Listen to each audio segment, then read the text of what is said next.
Bonsoir, M. Girard. Bonsoir.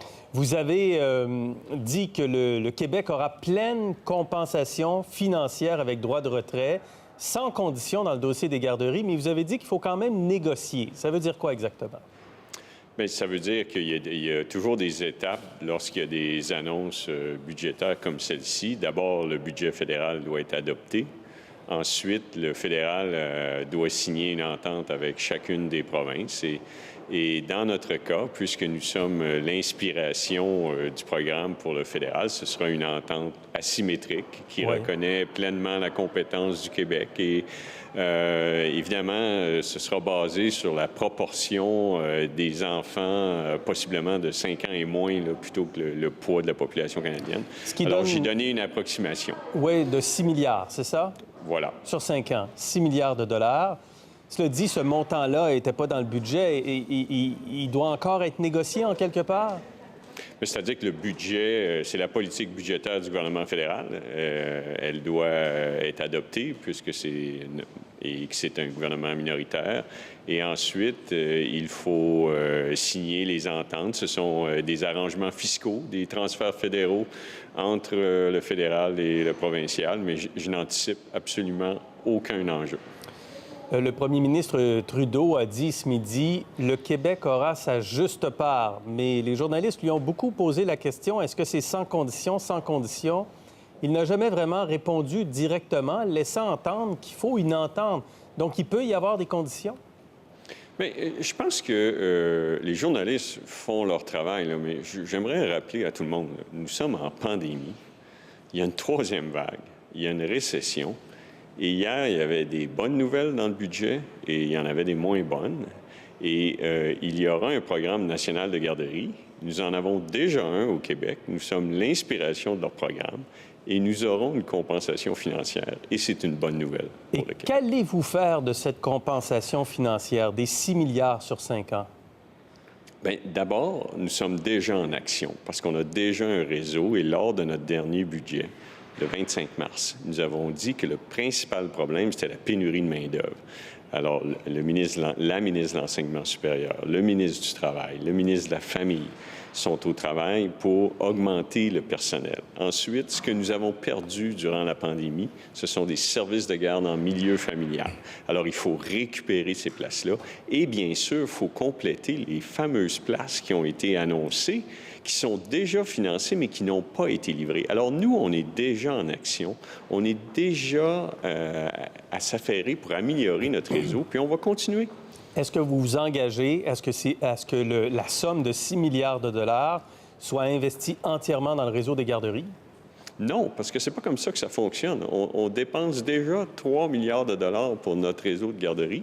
On va continuer à l'améliorer et ça prend du personnel. C'est pas juste une question de dire on va ajouter des places. Il faut livrer les places et donc on va continuer d'améliorer notre réseau et les sommes du fédéral vont nous aider, c'est indéniable. Mais une partie de cet argent pourrait aller ailleurs que dans le réseau des garderies. Exactement. Je comprends bien. Puisque le gouvernement fédéral juge bon de payer aujourd'hui la moitié des frais de garderie des provinces, est-ce que vous allez réclamer des sommes pour les années passées où le Québec avait son système puis payait entièrement son système? Mais je pense que l'enveloppe que le fédéral accorde est fermée. Là. Il y a un budget pour l'initiative, c'est assez clair. Les montants sont divulgués pour chacune des 5 prochaines années. Et nous aurons notre quote-part basé sur le pourcentage d'enfants de 0 à 5 ans au Québec. Mais vous n'allez pas faire une réclamation pour les 10, 20 années passées? Non. Non. Non, mais je vous pose la question parce que le principe, il est là. Le gouvernement fédéral dit on va payer 50 des nouvelles garderies dans les provinces qui vont décider de se faire un système de garderie. Nous, ça fait 20 ans qu'on a un système de garderie puis le fédéral n'a pas payé et c'est le Québec qui a payé pour ça. Oui, mais il faut faire attention aux principes, là. C'est bien d'avoir une orientation puis de dire que le fédéral veut payer 50 mais dans les faits, ce qui a été annoncé, c'est une enveloppe de 30 milliards sur 5 ans. Il y a 10 provinces, 3 territoires, et chaque situation sera différente. Dans le cas du Québec, nous sommes l'inspiration du fédéral. Alors, ce sera un transfert sans condition. Et donc, ce sera un transfert sans condition, mais vous n'allez pas réclamer pour les années passées des sommes du fédéral? Non, ce n'était pas mon intention. Votre plan de retour à l'équilibre budgétaire s'appuie sur différents principes et l'un des principes dans votre budget du 25 mars, c'est une contribution fédérale accrue pour les dépenses de santé.